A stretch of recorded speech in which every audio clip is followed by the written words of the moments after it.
Announcements.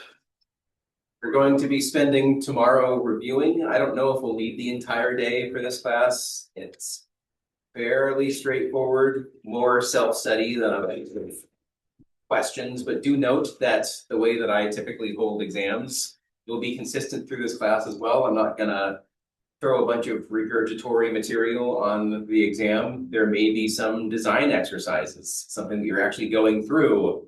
So actual problems of design something that adheres to this, explain how it relates, etc. Those kinds of questions. Yeah.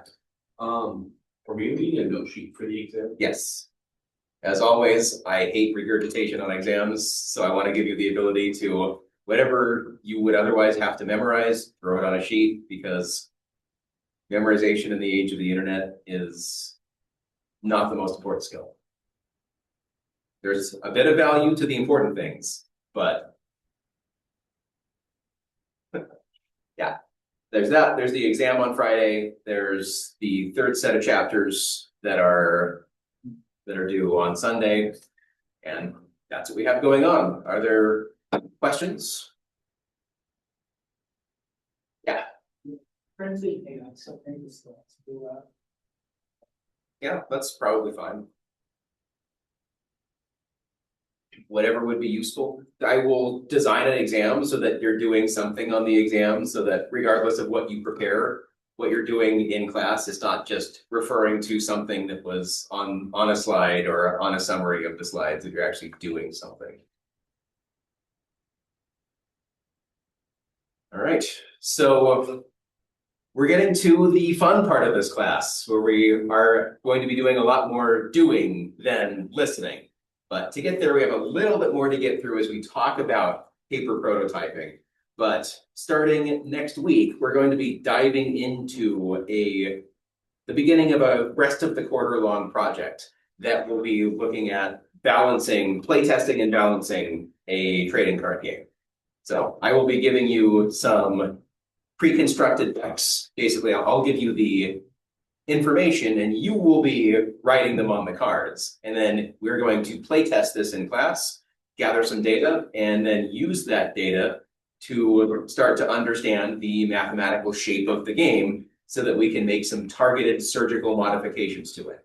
And that will be something that you will individually do and justify by the end of the quarter.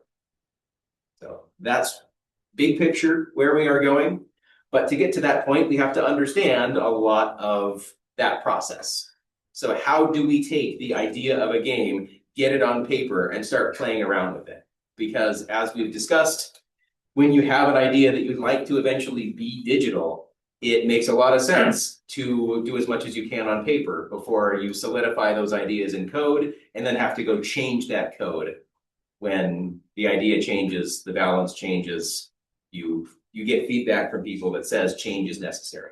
So let's gather as much data as we can with minimal work. And that way, when we do the large-scale implementation, we're implementing the final product as closely as possible, as closely as we can.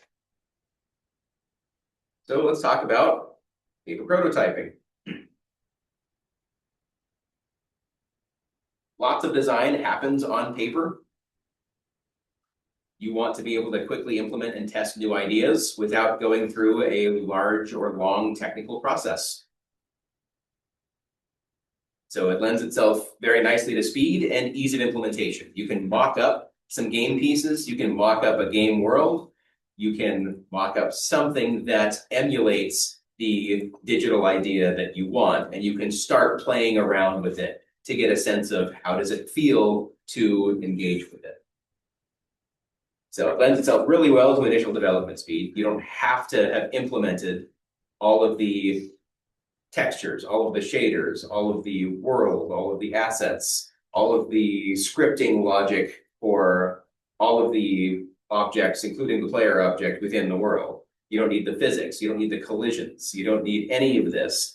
You just strip out the mechanics, play with the mechanics. How does that feel? By the time you understand the game well enough to say, I think this is fun, then you go in and implement it. So paper prototypes are fast from concept to prototype. Digital prototyping can take a good bit longer. If you have an idea, it can be playable within 10 minutes frequently. When you have limited development time, it's very useful to start on paper. Digital prototyping, you need planning, you need design, you need implementing, you need testing, and by the end of that, you may still find yourself with more work to do. You don't know from the onset, exactly how much time it's going to take to implement an idea. You don't know how many bugs are going to show up. You don't know what technical limitations you're going to run into. What do you mean I can't have these billion sprites at the same time? What do you mean there's not enough RAM for this? You'll find limitations that you didn't anticipate that you then have to work around. So planning is very difficult. But paper prototypes, you can even change the mechanics of in the middle of a session. You decide, you know what? What if this gun didn't do 2 damage, it did 3 damage instead?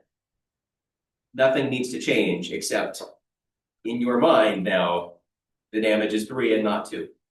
If the range changes, you don't have to go edit something. You don't have to discover a bug with that or change up how this perforates into other game systems, propagates into other game systems. So it also has a very low technical barrier to entry. So you can start play testing your game, even if you don't have the technical expertise to make it. So while you are in the process of learning a tool like Unity, you can be play testing a game that you eventually want to design within you.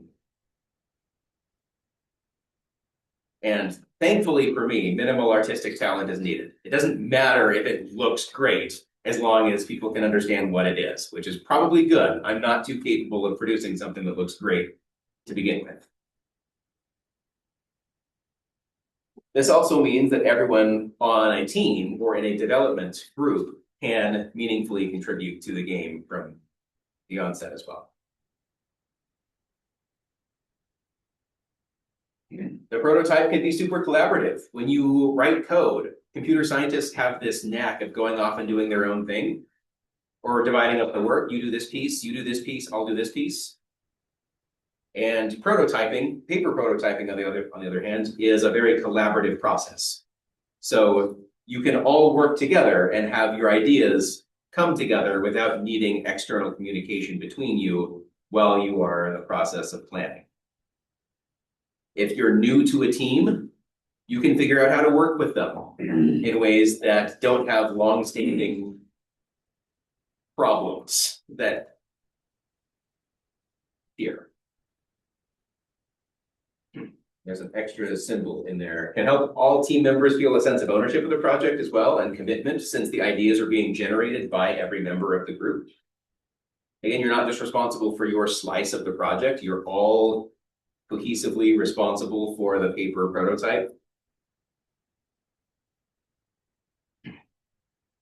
And just recognizing that your prototype is going to be very different from the eventual finished game. This is very important to note. Don't try to perfect it from the very first iteration. Get something that is playable together and start to iterate from there. What are the weaknesses? Well, we figured that was going to be a weakness. Now that we have experience, how bad did it feel? How much of a change is needed? Those kinds of questions can be very quickly answered, and you start to have more data initially when you do go to make those kinds of changes. You can also test very specific aspects of the game, so you don't need developer tools in a digital version to target and say, let's play this level right now with this setup. You just set up the paper prototype in the way that simulates the data that you want to gather, and you start playing from there, rather than having to design the digital version of that as a starting point. Because you're eventually just going to throw that away. It's not going to be in the final product to be able to start in the middle of a level to collect data, but you could easily set that up in a paper prototype. So you can test very specific things without being distracted by the rest of the product. Questions on any of these benefits as to why it might make sense to just start things out on paper, even for a digital idea?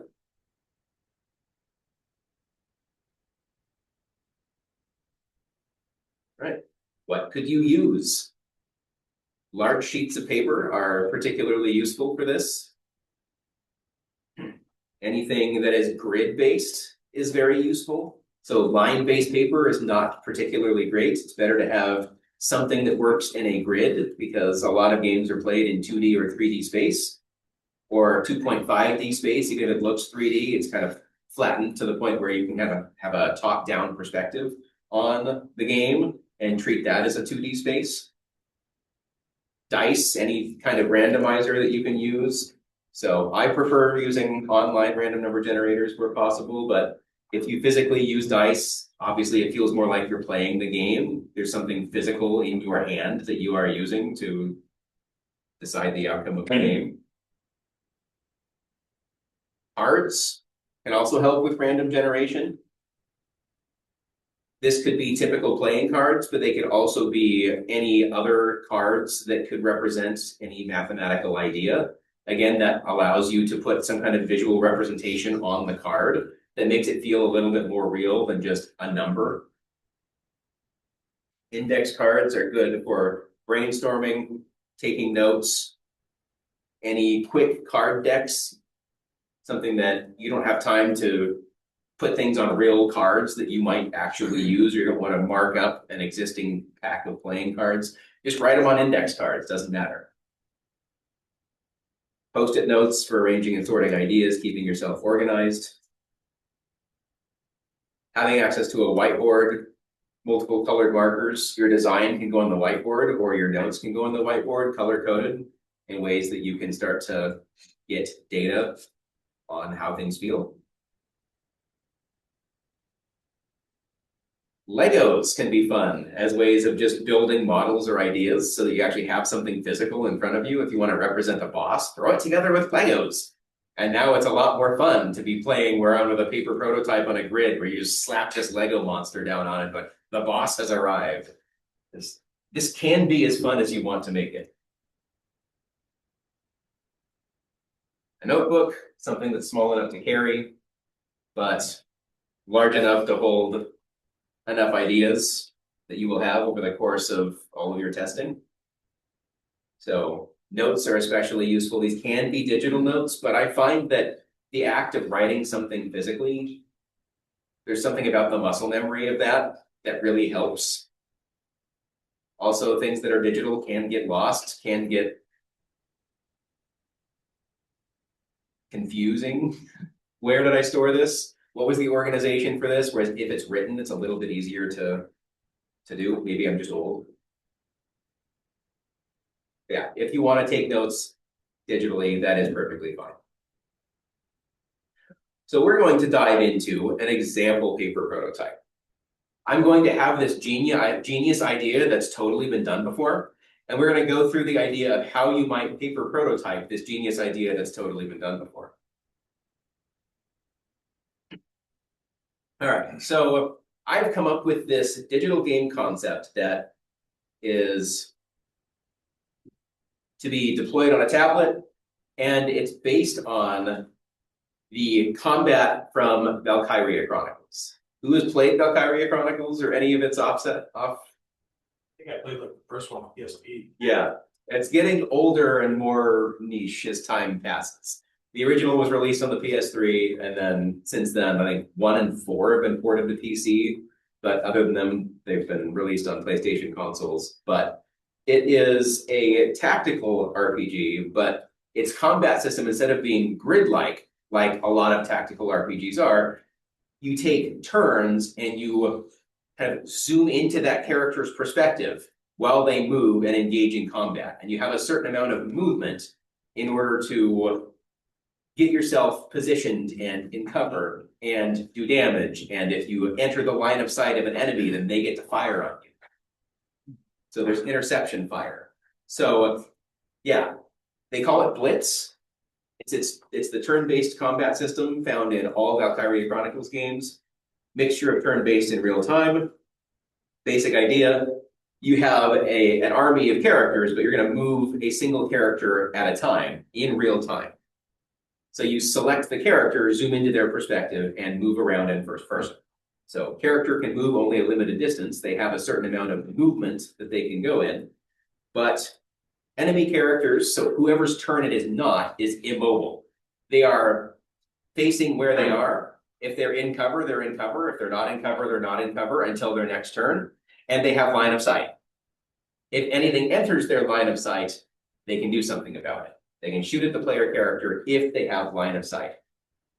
You only know where characters are that you have found and haven't moved since you had a character discover where they were. So they can move in and out of your sight and your knowledge of where they are based on where your characters are positioned in their line of sight. All right, so I've had this idea. Valkyria Chronicles was super fun. I want to make a Blitz-like game. So the first thing I might do is just make some mock-ups of what the digital scenes might look like. What is the art style that we're going for? What does cover look like? What do buildings look like? So here's an example. I can zoom in on this because it looks just a little small. Just kind of a legend here on the left. We start by looking at a 2D top-down representation. This is the tactical representation of the map. And the idea is that we know where an enemy is. So if I select a player character, I want to be able to move the player character around the building and toward the enemy. Okay, so when I select the character, now we zoom into either first person or third person. This looks like more of a third person view. And so we can see from the character's perspective, they're moving around the building that was there, and they see some cover as well. So once they approach the wall, you can peek around the wall, and that grants you both cover and visibility around that corner. And from there, you can target the opponent and choose to attack them, kind of in a turn-based fashion. But because you have line of sight on them and you're behind cover, they don't see you yet. You see them, you get an attack of opportunity.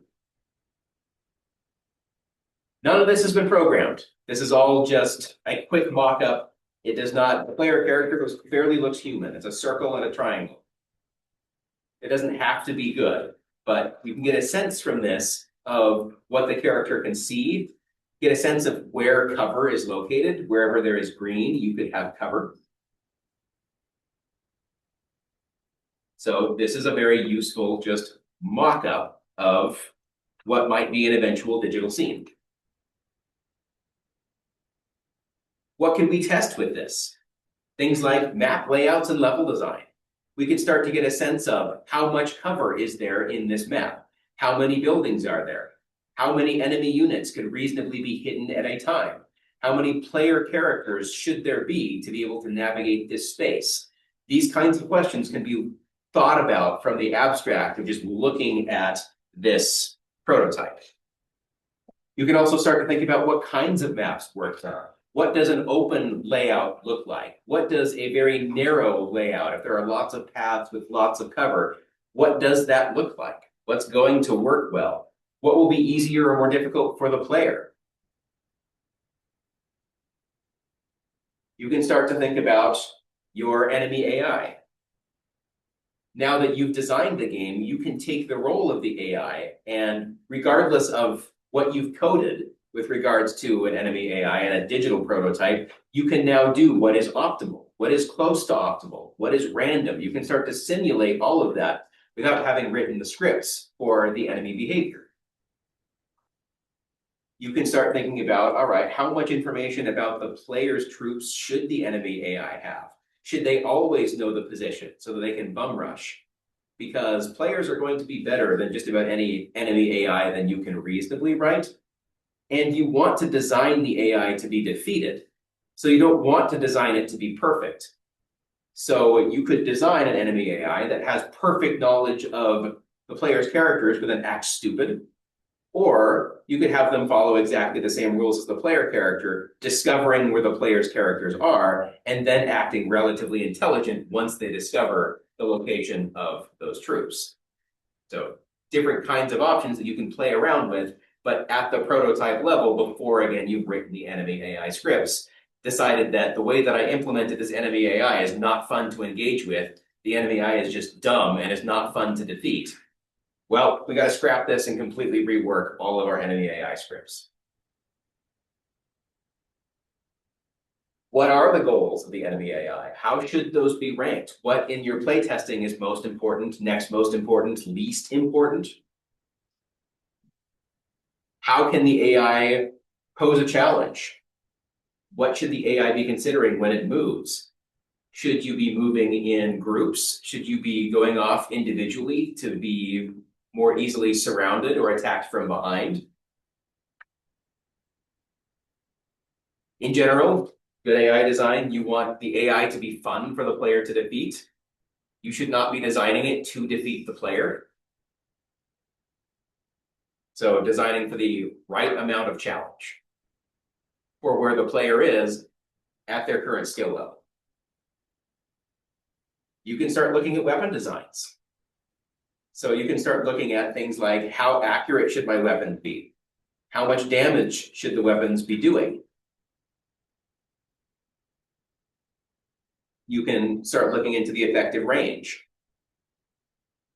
What is going to be out of distance and what should be the ability to do some damage, if not optimal damage. You can also look at weapon balance. How do each weapon feel compared to other weapons? So lots you can do here.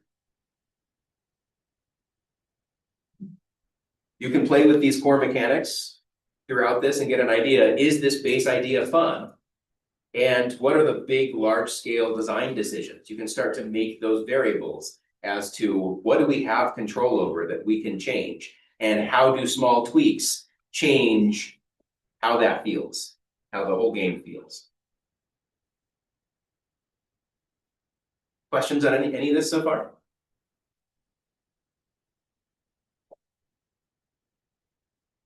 All right, let's talk about putting it together.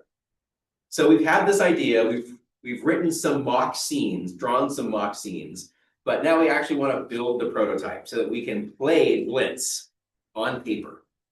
So we'll start with the player map. So we should be using, we'll call it hex graph paper.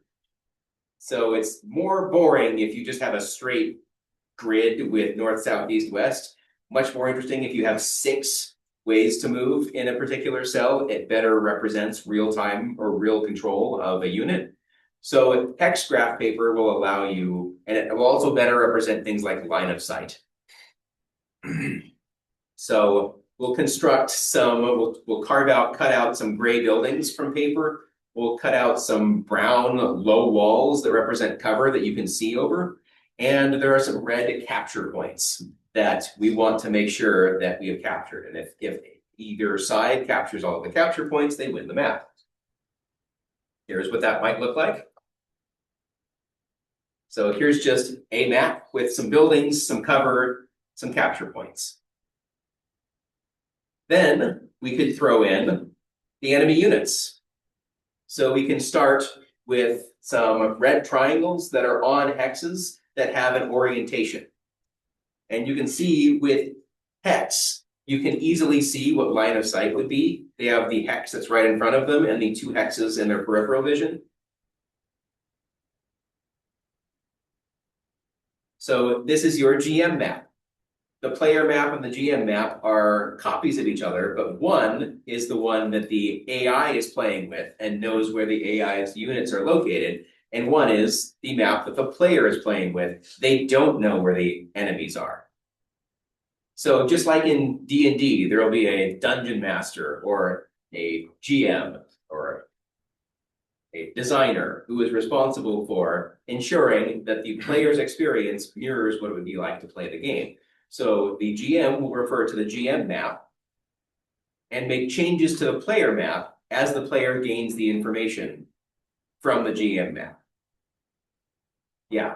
When Connor and I were designing the Snakes and Ladders, his idea was this way, where you had to have a game master. And we kind of realized that a game master is a good substitute for a computer. Yeah, it really is. So red triangles represent enemy units. When placing enemy units, you're designing for player fun and eventual success. What do players enjoy doing when they discover an enemy? Do they enjoy discovering an ambush? Only if their actions are discernible and would have led to that ambush. If you bum rushed the other corner of the map without thinking, then you've made the actions that make the ambush. It's like, all right, the game won't let me do that because I was stupid. I was not tactical. Okay, that makes sense. But if on the first turn of the game, the player is ambushed from their starting position, nothing that they did would have been responsible for that ambush. So you want to make sure that they can escape from that ambush, that it's something that's targeted and designed in that. Players like being able to sneak up on enemies. So maybe it makes sense to start enemies with orientation away from the player, so that if they are using the cover correctly, they can sneak up on a character and have that character not hear them or be aware of their presence and get that initial attack of opportunity on the enemy. That feels good, like you've utilized the game mechanics to exploit and get an advantage in the gameplay. If these enemies are going to be patrolling, leave blind spots, leave places for the player to discover and sneak up on them. So something that allows the player the freedom to explore, the freedom to beat the level in different ways based on how they approach it. If the patrols don't have blind spots, then it's pretty equivalent as to how the player approaches it. They just have to have a numerical advantage. It reduces the dimensionality of the problem that the player is faced with. All right. Objective of the game is to capture all 3 control points. We should have the hex grid map for the player, showing just the locations of the buildings, walls, and control points. Then the GM hex grid map that also shows the enemy unit locations. We need 6-sided dice to roll for damage and health. We need unit markers. So for the player, they can fit within a single hex and have a particular orientation. So they should be cutouts, kind of like triangles that point at the orientation that the unit is facing.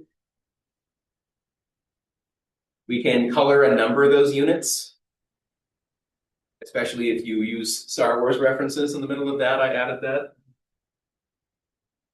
So that helps if the player is saying, I am moving red 5 to this hex space, then the GM doesn't have to be looking at their map in order to get a sense of and try to map where is the player on my map. If you have a layout for all of that, then verbally you can mention and everyone knows what's happening based just on the verbal explanation.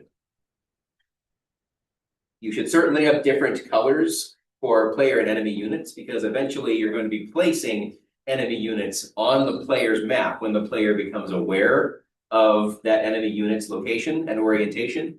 So you should be ready with extra enemy units to place on the player map. You will need something to keep track of the health of each unit. It's not going to be readily apparent in the game piece itself. So maybe you have a list of units and their relative health. Then you'd want a sheet of paper for your playtest notes. As we play this out, what data are we gathering? How do we set it up? Let's give the player 4 units and say, let's keep this as simple as possible for the first playtest, since we're really just trying to get a sense of the core mechanics. Keep everything as simple as possible. We're going to give every unit exactly the same weapon, exactly the same ability. Every unit is exactly the same for the moment. Don't make this more complicated than it needs to be. We will discover what differences we can add and the interesting decisions that that creates at a later point, once we get a sense of what is the base here.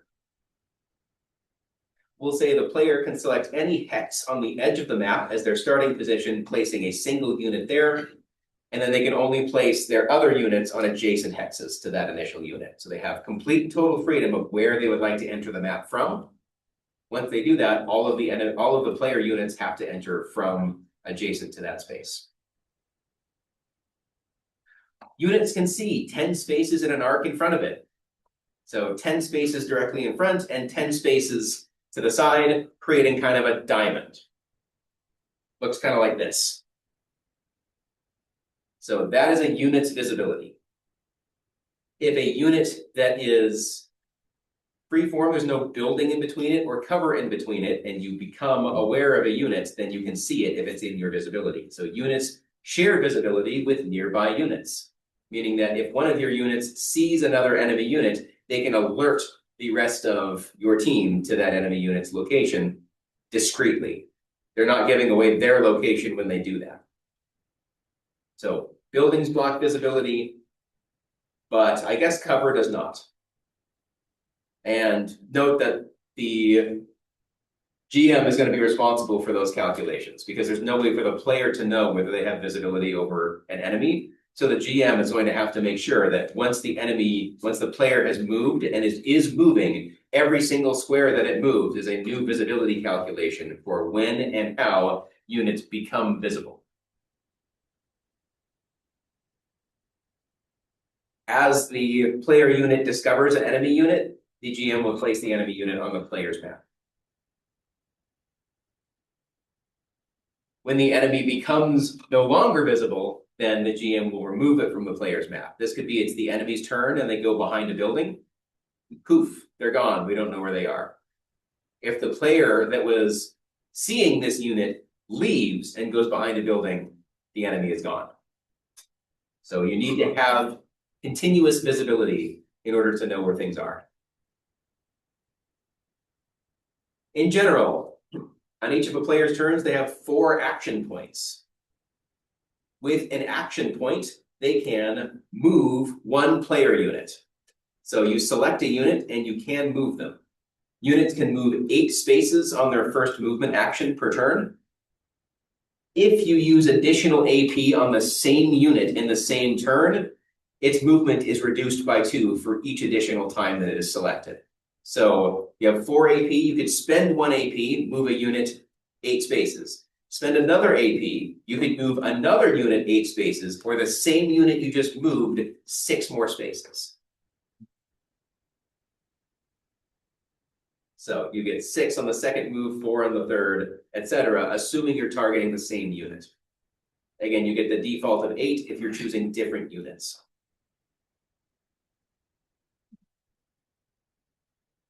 Player units can move in any direction, so orientation is free.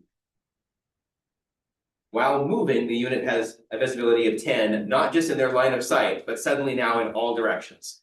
Think of them spinning very quickly while they are moving. And that just has to do with when it's their turn and they're moving around, they're looking in all directions. So facing only matters when units are stationary. This could be very interesting and lead to the reason we might choose to do this is that now movement has a ton of information gain associated with it.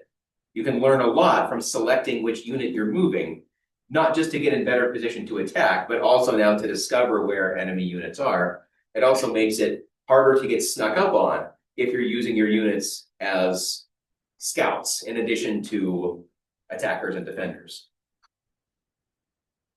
Only once during each action, so you can do this multiple times with multiple different action points on each unit. So per time that you have an action, that you spend an action point, a player can fire their weapon.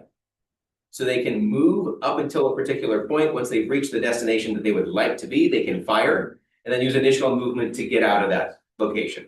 Or they could end behind cover and then fire from behind cover. So whenever the player wants to during that move, they can choose an enemy unit that they can see and fire upon it. Each unit only has 1 weapon. Give all units the same thing for that initial playtest, and a unit can shoot at any unit that is visible to it.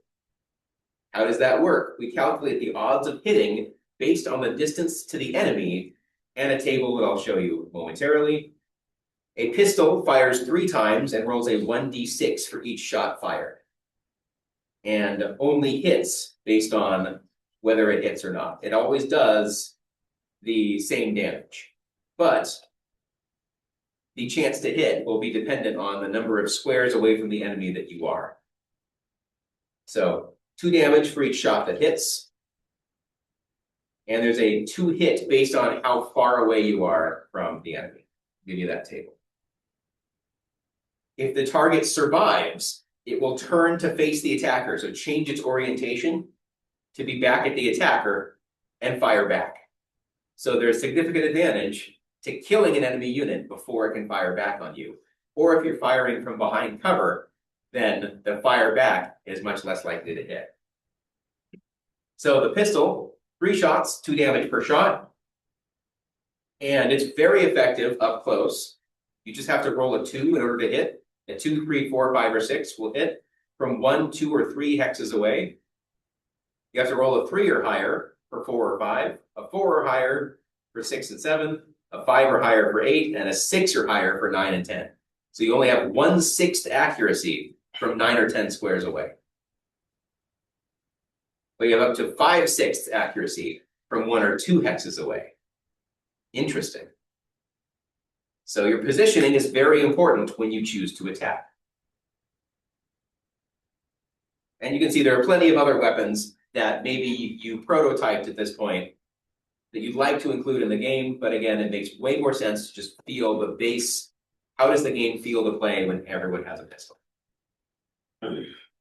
If this game sounds like fun, I swear, Valkyria Chronicles developers are not paying me.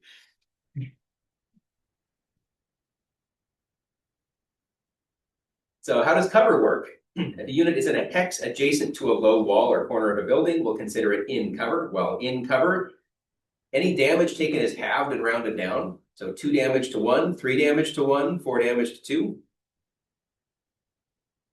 If a unit is in cover next to the corner of a building, it has visibility around both sides of the corner. So instead of just being at the diamond diagonal, you can actually see fully to the side of your orientation, representing peering around the corner. So it would look something like this. You're adjacent to the corner of the building, you are in cover, so you can now see sideways from your orientation. And since you're in cover, you would take half damage rounded down. Note that in cover does not necessarily have an orientation associated with it. So you would also take half damage from someone for whom they're firing straight at you, not around the corner. Just one of the detriments of being a paper prototype. How does health work? Units start with 6 health points. At 0 health points, a unit is knocked out, cannot attack, and is immune to damage. So they are unconscious. They are not dead. The player has some number of health packs. Each character carries around 1. And it can be used in place of an attack during an action. So instead of getting an attack, you may use a health pack on yourself if you do not have 0 health, or on a unit on an adjacent hex. So you can walk up to a unit that has been downed and revive them. Health packs regenerate 4 points of health and also revives a unit that's been knocked out for free. You cannot have more than 6 health, so that is a cap on health.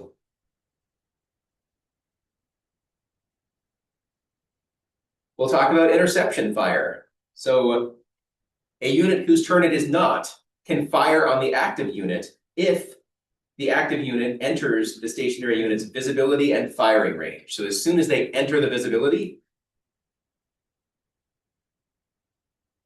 or when they leave the stationary unit's visibility.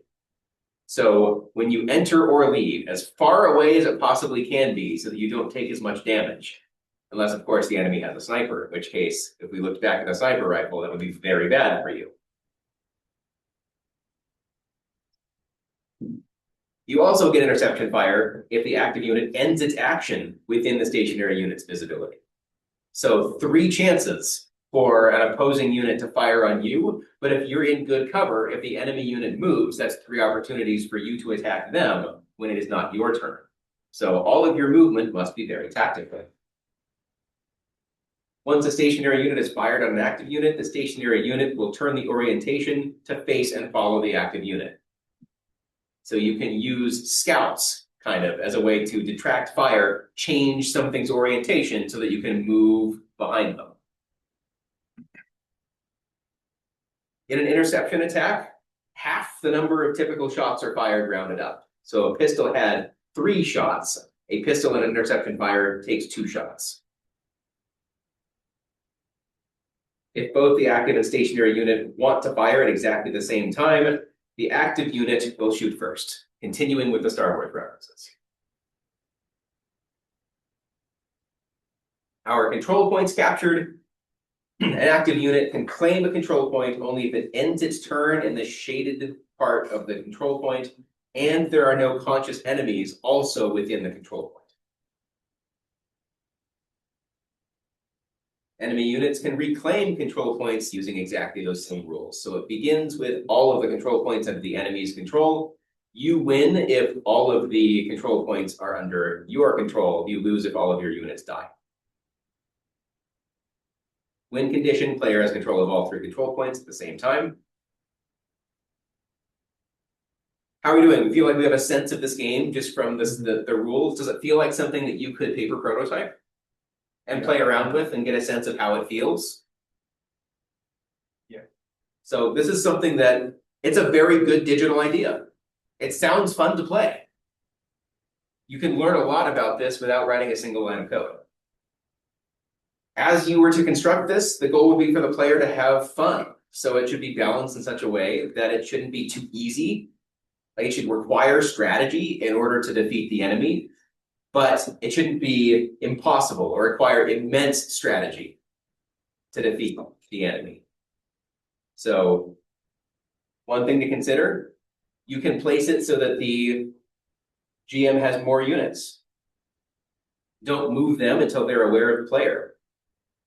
You could place additional restrictions on the units that outnumber them in order to make it feel like the player was able to channel kind of their inner 300 and take out more enemies with fewer units, and that feels good again. And you just have to bake that into your balance, into your design, so that more enemies should be defeated by fewer enemies. Yes, this class will make video games much less fun. Sorry. You're just going to start seeing the design decisions that went behind the games. Say, wow, it was designed for me to feel this. This was a prescribed feeling that the designer tried to have me feel by doing this, and it takes something away from the accomplishment, I find. All right. Once a player takes control of a control point, the GM units could become aware that it's been taken, and that creates a very big spike in both difficulty and strategy for the player. So it creates a weakness in that the other control points are being abandoned, but makes the player have to think about, do I defend this control point or not, and how? So the GM can start moving units toward it and attempt to retake it. And as the GM, you have to track both what units the GM player can see and also which units the player can see. So there's a lot for the GM to keep track of as all of this is happening. The GM units should only act on their local information. They should not act on what the player knows or is aware of, only what they're aware of. And as you're taking notes on this, you should start taking notes about, in general, what strategies work. Which strategies do the people who are playing your game tell you is fun? What did they try to do? Was it successful? How long did it take? Was it fun? Was it challenging? From their perspective, not from your perspective, but from their feedback on what it was like to play with your paper prototype. You can also be doing this as hints. If the player is just not grasping the rules or they're making what seem like really silly strategic decisions, you can drop a few hints as you go. But in general, that will also be seen negatively by the player as, I want to play this on my own, so make sure you get permission from them before you drop something like that. All right, things you can ask while this is going on. Did the map layout work? Was there a reasonable amount of cover? Were there so many enough buildings? Where were the control points? Was it possible to control multiple control points at the same time? Things like that. Questions about the map layout. If it didn't work, what were the main reasons? Was it a balance reason? Was it a layout reason? What were the reasons it didn't work? If it did work, what is repeatable about this design? What could you change and still keep that fun and excitement and challenge? Because you don't want just one level, you want to design multiple levels. So what about this worked in a way that is changeable and repeatable? Were the weapons balanced? Were they overtuned or undertuned? Did you find that units got in firefights that lasted multiple turns? Or did you find that a unit, no matter what, with a couple of hits could just snipe from a distance and it felt way too safe? Every other variable that we instantiated throughout this can be questioned. So 6 as the initial hit points. Is that too much, too little? 4 for healing. Did that mean that it took too much for the player to be defeated, that they had too many options for reviving the unit? Should reviving the unit take a health pack and revive them to 1 HP instead of all 4? So now you have a reason to heal them before they are dead. It doesn't matter if they die first or not. Were the strategies that you employed as the GM fun for the player? Was there enough interaction? Did it feel like they were fighting a real intelligent enemy, or did it feel like they were fighting bricks or something in between? Did it feel like they were aware of the player and reacted in an intelligent way to what the player was doing? Is the player having fun through all of this? So make sure you're writing down all of the answers, especially if you're doing this with multiple people. And that way you'll get a sense of, since multiple people like different things, you'll get a sense of what works and what doesn't for different groups of people and why. Is there a reason behind the strategy that they chose that is the reason they weren't having fun? Does that mean that that strategy is not viable in this map or not viable overall? Is there a way for you to make that strategy viable without hamstringing other strategies and making them less viable? So you can use paper prototypes like this to understand players' movement through space. How did the player strategize? Were they able to go find the cover fast enough? Were they able to employ their strategy effectively? In general, players tend to make fairly similar decisions when it comes to something like the movement through space. So you can learn a lot through just a little bit of playtesting about how players are approaching your map. And helping understand how players interact with your map will help you to design around that. If a player is going to be taking this path through things, I can put obstacles there. I can put hints there. I can put hints where players are most likely to funnel through from point A to point B. That's where that information should be disseminated, etc. Yeah. And then after you're finished with the paper prototype, you should keep it because when your game blows up, you can release the board game version. Yeah. Or you can go back to it and make the changes in ways that you don't have to mess with the digital version for every small potential change. You go back to the paper prototype, play out those changes. The ones that work the best, go implement those in your digital. But yeah, absolutely. Becomes the board game version when the digital game doesn't go so well. You can balance some simple systems. So weapons are all based on 3 simple variables. So there was accuracy per distance, number of shots, and damage per shot. So you can balance each weapon, but against each other can be kind of complex in this 3-dimensional space. How do you know that an assault rifle is an equivalent balance to a pistol? It's not just the average damage. So, for instance, a shotgun that deals 6 damage per hit is an all or nothing attack. If you miss, you deal 0 damage. If you hit, you deal all 6 of the unit's health. Doesn't matter how much health it had, the shotgun one-shots it. So at range 1 to 4, any roll other than 1 hits. So you can bum rush an enemy with a shotgun. As long as you can tank their interception fire, you can deal with them very quickly. But it's kind of an all or nothing. If the shot misses, you dealt no damage, the enemy unit is no closer to death, and the retaliation is imminent, and you're probably, since you were 1 to 4 squares away, in big trouble before your next turn. So there's a very all or nothing swing to the shotgun. Whereas the machine gun deals 1 damage per hit, and for a unit at full health, you need to hit 6 times to take them out. Otherwise, you're doing some but not all damage. So it feels very different. And at range 1 through 4, you need to roll a 4 or more to hit, so you're likely to only deal 3 to 4 damage. No, it deals 10 shots. But you're more likely to get closer to the average the closer you are. So that means that it's steady. It might feel like the machine gun does a consistent amount of damage compared to the all or nothing shotgun. So you have to take that into account in your numerical balancing of the weapons. You can't just balance for damage, the average damage being the same, because the weapons will feel vastly different in practice. All right, we'll come back to this.